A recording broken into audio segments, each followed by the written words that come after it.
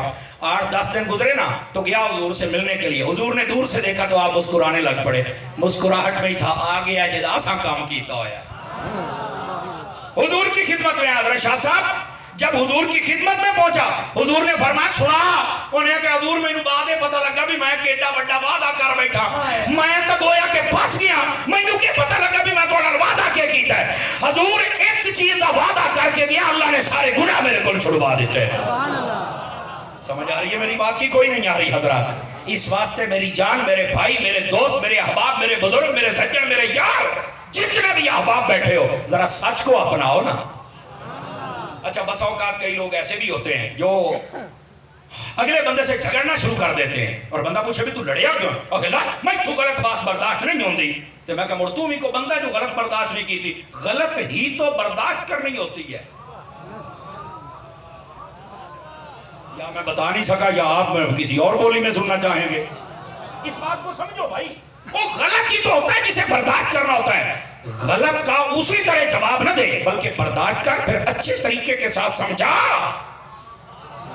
کیا آپ کو اس بات کا علم نہیں ہے کہ مولا علی شیر خدا رضی اللہ عنہ 4 پارے کی پوری آیت اس پہ نازل ہوئی تھی؟ والکاظمین الغیظ والعافین عن الناس، یہ والی۔ حضرت مولا علی جنگ میں تھے، ایک دشمن بڑی دیر سے لڑتے رہے، اس کو آپ نے پچھاڑا، اس کے اوپر بیٹھے، اس نے مولا علی کے چہرہ انور پر تھوک دیا، استغفر اللہ۔ حضرت علی نے چھوڑ دیا۔ وہ کہنے لگا علی کی ہوئے میں چھڑ کے بہ گیا تو تیرا تو حق بندا بھی میرے ٹوٹے چکر۔ آپ نے فرمایا نہیں بوڑھ ہتھی آ جائے گا، آواز ہی کم ہو نہیں توجہ فرمایا کہ نوجوان چوپ بیٹھے نے بھائی کو چوپ شاہ بنے بیٹھے ہو، اسی چوپ شاہ دے نہیں منن والے، اسا انہاں شاہ دے منن والے جڑا نیزیاں تے چڑھ کے بھی قرآن پڑھ دے رہے جاندے، امن شاہوں کے ماننے والے۔